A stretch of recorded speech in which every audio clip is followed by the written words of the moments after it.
Dios omnipotente sobre ella. Amigos, si es falso, es peligroso.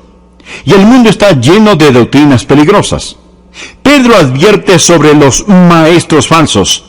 Note lo que él dice en 2 de Pedro, capítulo 2, empezando en el versículo 1. Pero hubo también falsos profetas entre el pueblo, como habrá entre vosotros falsos maestros, que introducirán encubiertamente herejías destructoras, y aún negarán al Señor que los rescató, atrayendo sobre sí mismos destrucción repentina. Y muchos seguirán sus disoluciones, por causa de los cuales el camino de la verdad será blasfemado, y por avaricia harán mercadería de vosotros con palabras fingidas. Sobre los tales ya de largo tiempo la condenación no se tarda, y su perdición no se duerme. Porque si Dios no perdonó a los ángeles que pecaron, sino que arrojándolos al infierno los entregó a prisiones de oscuridad para ser reservados al juicio, y si no perdonó al mundo antiguo, sino que guardó a Noé, pregonero de justicia, con otras 7 personas, trayendo el diluvio sobre el mundo de los impíos, y si condenó por destrucción a las ciudades de Sodoma y de Gomorra, reduciéndolas a ceniza y poniéndolas de ejemplo a los que habían de vivir impíamente, y libró al justo Lot, abrumado por la nefanda conducta de los malvados, porque este justo que moraba entre ellos afligía cada día su alma justa, viendo y oyendo los hechos inicuos de ellos.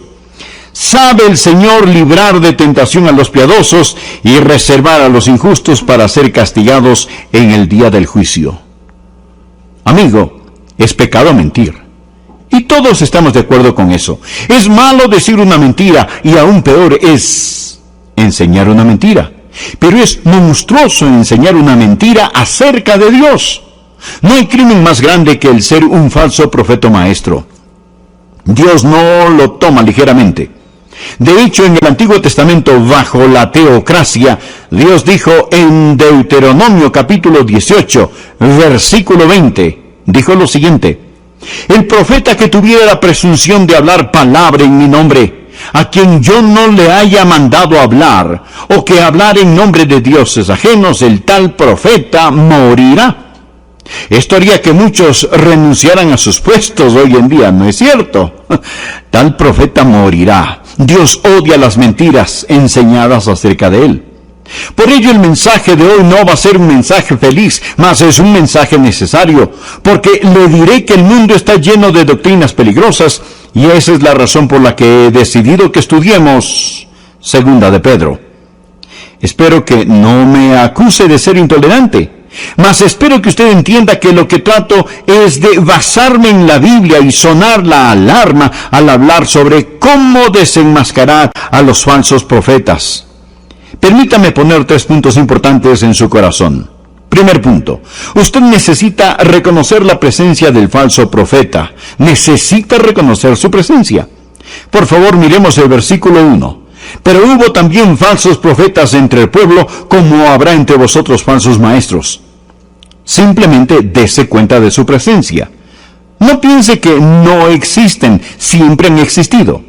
Cuando él dice aquí, pero hubo también falsos profetas entre el pueblo sobre el que está hablando era la nación israelita. Los falsos profetas y las falsas profecías realmente son tan viejas como el huerto del Edén. Siempre han habido falsos profetas. No solo siempre han existido, sino también en el tiempo de Pedro habían falsos profetas. Leámoslo de nuevo. ¿Cómo habrá entre vosotros falsos maestros? La palabra vosotros aquí no se refiere a Israel, se refiere a la iglesia. Cuando usted busca a Satanás, nunca deje de buscarlo en el púlpito. 2 de Corintios capítulo 11, del 3 en adelante leemos: porque estos son falsos apóstatas, obreros fraudulentos, que se disfrazan como apóstoles de Cristo. Y no es maravilla, porque el mismo Satanás se disfraza como un ángel de luz. Amigos, Satanás no se presenta como un horrible monstruo con cuernos, sosteniendo un tridente, sino que se presenta como un ángel de luz, de pie, hablando como un apóstol, pero realmente es un maestro falso. Observe, dice que introducirán encubiertamente herejías. La palabra herejía viene de una palabra que quiere decir dividir. Después llegó a ser llamada secta. Alguien que se divide del cristianismo auténtico. Las herejías siempre causan la división, porque cuando alguien viene y enseña algo que es contrario a la palabra de Dios, no podemos darle la bienvenida con brazos abiertos y decirle, oh, está bien, esto no importa. No podemos recibirlo si lo que enseña no está en la palabra de Dios. Un hereje es alguien que causa la división en la iglesia. Bien, usted dirá, pastor, en lugar de permitirles causar división, ¿por qué no les damos la bienvenida? No, mi amigo. Un poco de levadura fermenta toda la masa. Por favor, présteme atención. La división es dolorosa y terrible, pero es mejor estar dividido por la verdad que unidos por el error. Escúcheme bien, lo repito, es mejor estar dividido por la verdad que unidos por el error. Lo que Pedro está diciendo es esto: miren, han habido falsos profetas, hay falsos profetas, y habrán falsos profetas hasta el fin del mundo. Y por ello no debemos pensar que es extraño que hayan falsos profetas y maestros a nuestros alrededores. Pablo le dijo a Timoteo en 1 de Timoteo 4, versículo 1, pero el Espíritu dice claramente que en los postreros tiempos algunos apostatarán de la fe, escuchando a espíritus engañadores y a doctrinas de demonios. Y usted me preguntará, Pastor Rogers, ¿eso no lo desanima? No. Y le diré por qué. Porque desde el principio hasta nuestra época han habido falsos profetas, mas la palabra de Dios permanece. Segundo, si no hubieran profetas falsos, si no hubieran maestros falsos, si no hubieran apóstoles falsos, este libro, la Biblia, no sería verdadero, porque este libro dice que ellos vendrán. Y si no existiera este libro, entonces yo estaría equivocado. De una manera extraña, cada profeta falso, cada apóstol falso, cada pseudo maestro bíblico es una confirmación de la veracidad de la palabra de Dios. Y 1 de Pedro, capítulo 2, versículo 1 dice, pero hubo también falsos profetas entre el pueblo, como habrá entre vosotros falsos maestros, que introducirán encubiertamente herejías destructoras, y aún negarán al Señor que los rescató, atrayendo sobre sí mismos destrucción repentina. Primero, mi amigo, usted necesita reconocer la presencia de los falsos profetas. Segundo, usted necesita reconocer la pretensión de los falsos profetas. ¿Cómo puede distinguir a un profeta falso? ¿Por su apariencia? ¿Cómo sabe que son falsos? Ellos pueden ser muy persuasivos, muy simpáticos. Ellos pueden parecer sinceros e incluso carismáticos. ¿Cómo va a distinguir la pretensión de estos pseudoapóstoles? Por medio de 4 pruebas que deseo compartir. Primero, usted puede distinguir su pretensión por su mensaje. Por su mensaje. Miren el versículo 1. Le daré un ejemplo. El dinero falsificado. Usted puede tener en su bolsillo dinero falsificado y no saberlo. Usted no está entrenado para detectarlo. Pero aquellos que trabajan con dinero, los cajeros del banco, por ejemplo, ¿sabe usted cómo detectan el dinero falso? Ellos no estudian el dinero falsificado, ellos estudian el dinero auténtico. Y cuando saben bien cómo es el auténtico, entonces pueden detectar una falsificación. Usted puede distinguir a un falso profeta por su falso mensaje. Permítame darle 5 pruebas para el mensaje. Usted puede probar a cualquiera, en donde sea, en cualquier idioma o denominación, con estas 5 pruebas que le harán saber si un mensaje es falso o no. La primera prueba para el mensaje es la de la fuente, la prueba de la fuente. ¿Tienen como su fuente de información la palabra de Dios? ¿Proviene su mensaje de otra fuente que no sea la Biblia? Debe venir de la palabra de Dios. Averigüe si esa persona basa todo lo que dice, todo lo que cree en la palabra de Dios. No solo la prueba de la fuente, sino también la segunda para el mensaje es la prueba del Salvador. ¿Qué creen sobre el Señor Jesucristo? ¿Creen que Jesucristo es el Hijo de Dios nacido de la Virgen que Jesús es tanto Dios como es tanto hombre como es Dios. Averigüe lo que esa persona cree sobre Jesús, porque en 2 de Juan 1:10 leemos: si alguno viene a vosotros y no trae esta doctrina, no lo recibáis en casa ni le digáis bienvenido. La tercera prueba para el mensaje es la prueba del tema. La prueba de la fuente, la prueba del Salvador y la prueba del tema. ¿Cuál es el tema de su predicación?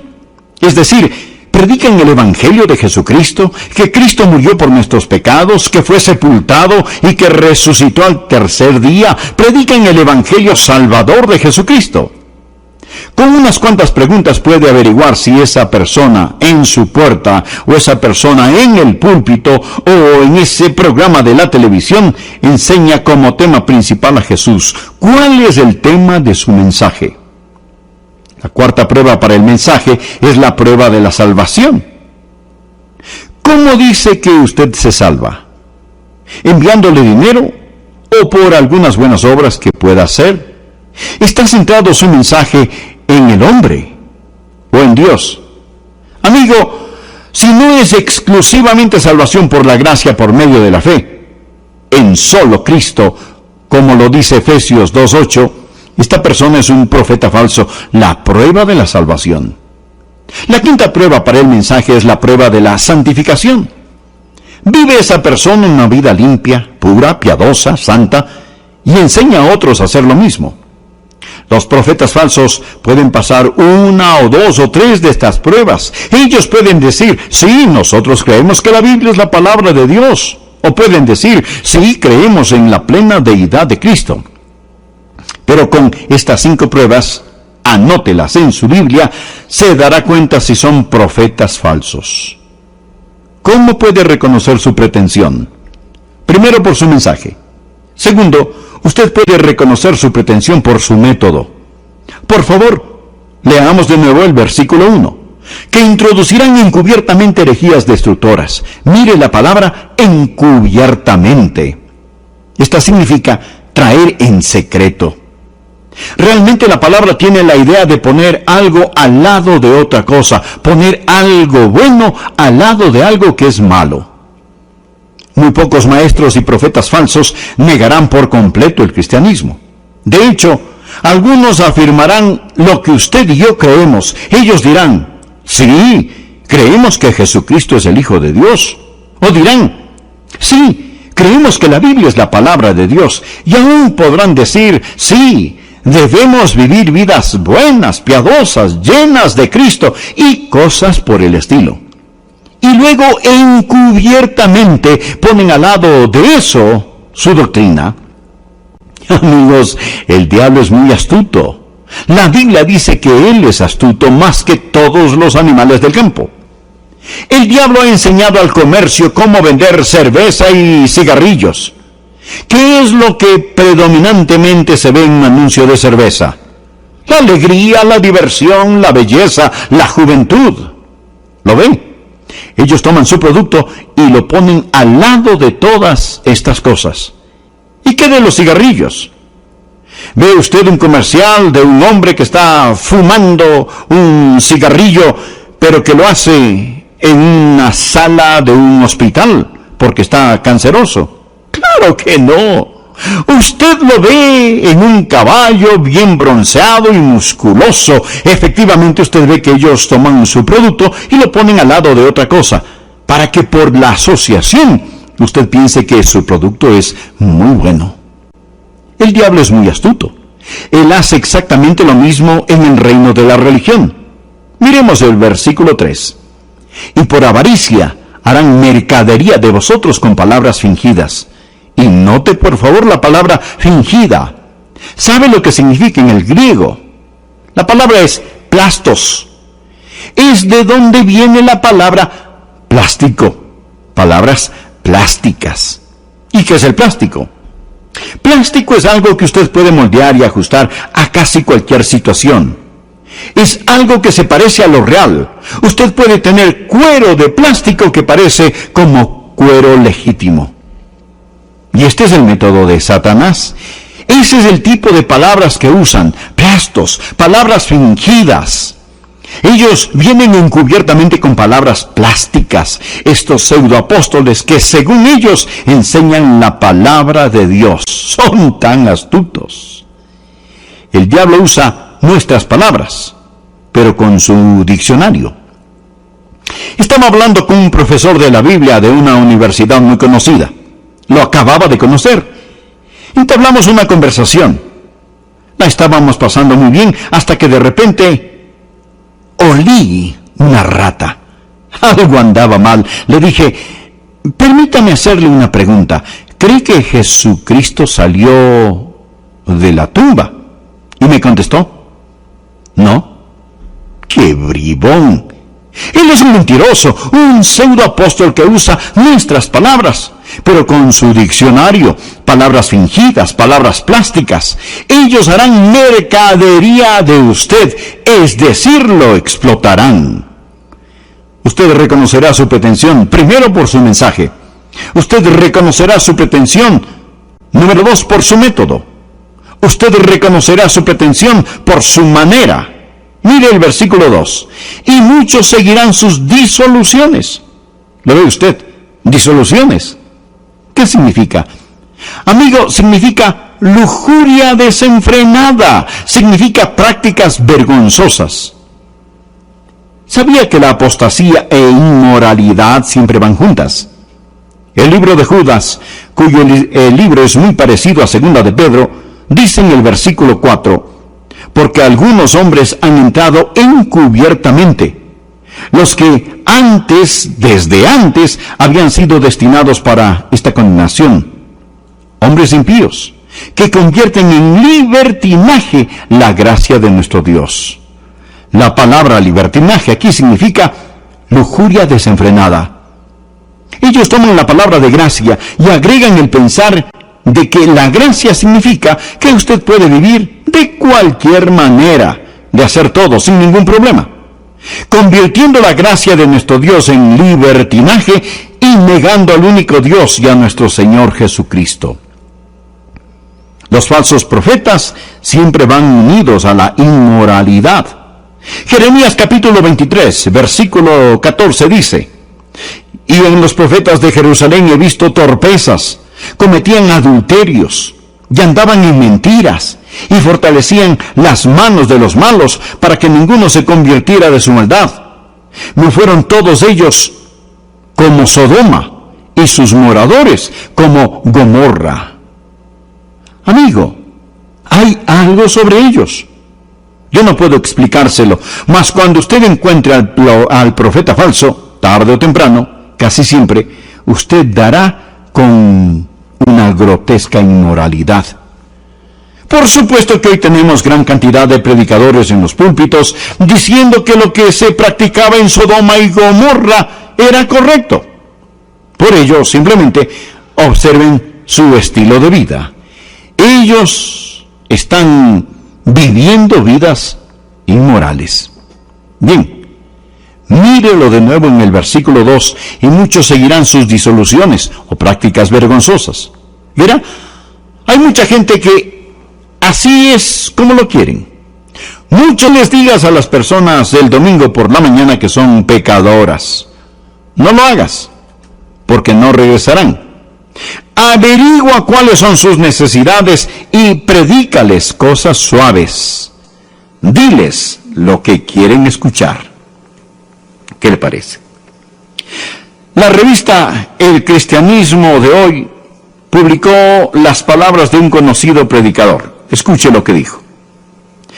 Yo no creo que haya ninguna otra cosa que se ha llevado a cabo en el nombre de Cristo y bajo el estandarte del cristianismo que ha demostrado ser más destructiva a la personalidad humana y contraproducente a la empresa del evangelismo que la frecuente, grosera, tosca y no cristiana estrategia de intentar hacer a las personas conscientes de su condición perdida y pecadora.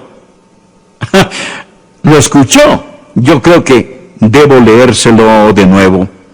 Dice este predicador, Yo no creo que haya ninguna otra cosa que se ha llevado a cabo en el nombre de Cristo y bajo el estandarte del cristianismo que ha demostrado ser más destructiva a la personalidad humana y contraproducente a la empresa del evangelismo que la frecuente, grosera, tosca y no cristiana estrategia de intentar hacer a las personas conscientes de su condición perdida y pecadora.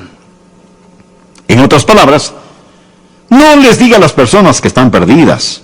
No les diga que son pecadores. ¿Por qué? Porque eso es destructivo para la personalidad humana. Es grosero y no cristiano. Este mismo hombre siguió diciendo, mi regla número 1 es que yo no quiero hacer nada que haga que alguien se desanime y ya no estén abiertos a escuchar mi invitación para aceptar a Jesucristo como su mejor amigo, Jesucristo no llegará a ser su mejor amigo hasta que Él llegue a ser su Salvador, hasta que usted nazca de nuevo. No es agradable ponerse de pie y decirles a las personas que están perdidas. No es divertido predicar la palabra de Dios, pero ¿quién le dijo Pablo a Timoteo? Predica la palabra, porque llegará el día cuando no soportarán la doctrina sana, higiene, sino que se rodearán de maestros que les digan lo que quieren oír. Y Pedro dice, muchos seguirán sus disoluciones. Ahora, por último, usted puede distinguir su pretensión no solo por su mensaje, no solo por su método, no solo por su manera, sino también por su motivo. Por favor, leamos el versículo 3. Y por avaricia harán mercadería de vosotros con palabras fingidas. Es decir, los explotarán con sus palabras plásticas. Aclaro que, por supuesto, debemos honrar al ministerio. Todo el que predique el Evangelio vive del Evangelio. Es lo que dice 1 Timoteo 5:18, no pondrás bozal al buey que trilla, y digno es el obrero de su salario. La Biblia enseña que no hay nada de malo con eso, pero lo que trato de decir es esto, que Dios le tenga misericordia a aquel que diluye el mensaje para no ofender al rico. Que Dios tenga misericordia de aquellos que se aprovechan de las mentes plásticas, de la ignorancia de las masas, y de algún modo, de alguna manera, llegan a ser comerciantes, vendedores del Evangelio de nuestro Señor y Salvador Jesucristo. La Biblia dice que su condenación está preparada. Es malo decir una mentira, mas es peor, monstruoso, enseñar una mentira acerca de Dios. Pedro está diciendo, primero los conocerás por su presencia, segundo por su pretensión, tercero por su pasado. Note el versículo 4. Porque si Dios no perdonó a los ángeles que pecaron, sino que arrojándolos al infierno, los entregó a prisiones de oscuridad para ser reservados al juicio. La primera ilustración son los ángeles arrogantes. Cuando Satanás fue arrojado a la tierra, 1/3 de los ángeles lo acompañaron. Dios no perdonó a esos ángeles. Entienda la lógica. Nosotros no somos ángeles. Los ángeles son las criaturas gloriosas. El hombre fue hecho menor que los ángeles. Si Dios no escatimó a los ángeles, ¿piensa usted que Dios escatimará a estos falsos maestros? Esa es la lógica. Continuemos con el versículo 5. Y si no perdonó al mundo antiguo, sino que guardó a Noé, pregonero de justicia, con otras 7 personas, trayendo el diluvio sobre el mundo de los impíos. Vemos que todo el mundo fue destruido a causa de la falsa doctrina y solo 8 se salvaron. Entienda la lógica de Dios. Si Dios no escatimó a lo más alto, a los ángeles, ¿por qué Él salvará a lo más bajo? Si Dios no perdonó a muchos, ¿por qué salvará a pocos? Continuemos. Y si condenó por destrucción a las ciudades de Sodoma y de Gomorra, reduciéndolas a ceniza. Si Dios no escatimó a Sodoma y Gomorra, estas personas eran culpables de perversión sexual. ¿Por qué habría Dios de eximir a aquellos que son culpables de perversión espiritual? La Biblia lo menciona muy claro que anteriormente ya se ha ejecutado juicio. La última parte del versículo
dice: sobre los tales ya de largo tiempo la condenación no se tarda y su perdición no se duerme.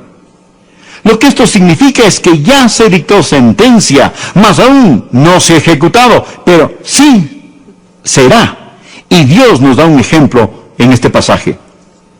Amigo, cuando se trata de falsos maestros, reconozca su presencia. Reconozca su pretensión y recuerde su pasado. Recuerde lo que Dios ha hecho. Dios ha puesto un precedente y Dios no escatimó ni a los ángeles, ni al viejo mundo, ni a Sodoma, ni a Gomorra. En el pasado, Dios destruyó a Sodoma y Gomorra con fuego y azufre. Dios les envió una advertencia. Y Dios ha enviado una advertencia al país. Estamos acogiendo los mismos pecados por los cuales Dios destruyó a ambas ciudades. Dios dejó a Sodoma y a Gomorra en ruinas humeantes como ejemplo para aquellos que escogen vivir en forma impía. La sentencia ha sido dictada ya sea para los ángeles, para las personas de la época de Noé, para los que vivieron en Sodoma y practican la sodomía. Todo es una transgresión a la palabra de Dios. Las personas abandonaron la gracia de Dios, entregándose a la lujuria y negando al único Dios. Sé que esto no ha sido un mensaje feliz, pero permítame dejarle con una nota agradable. Leamos Romanos 8, versículo 32. El que no escatimó ni a su propio Hijo, sino que lo entregó por todos nosotros, ¿cómo no nos dará también con él todas las cosas? Dios tampoco escatimó a su Hijo. Jesús se convirtió en pecado por mí y por usted. Jesús cargó mi pecado, su pecado, nuestro pecado en la cruz. Dios no escatimó a su Hijo. Si hubo una ocasión cuando Dios podría haber sido indulgente con el pecado, fue esta. Si hubo alguna ocasión donde Dios podría pasar por alto el pecado, fue esta. Pero Dios, por su gran misericordia hacia el pecador, no escatimó a Jesús. Y mi estimado amigo, a menos que su pecado esté sobre Jesús, Dios no lo perdonará a usted. Pero le diré algo más. Dios no solo es firme en su justicia, sino que es generoso en su amor. ¡Qué amor que Él dio a su Hijo único para que usted y yo pudiéramos ser salvos! Yo tengo 2 hijos. Suponga que usted me pregunta: Adrián, ¿podría darme a uno de sus hijos? Yo tendría que preguntar: ¿y qué quiere hacer con mi hijo? Y usted me contesta: bueno, yo quiero abusarlo, escupirle en la cara, dejar sus espaldas en carne viva, clavarlo en una cruz para que se desangre y muera. Así que, ¿me permite tener?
tener a su hijo.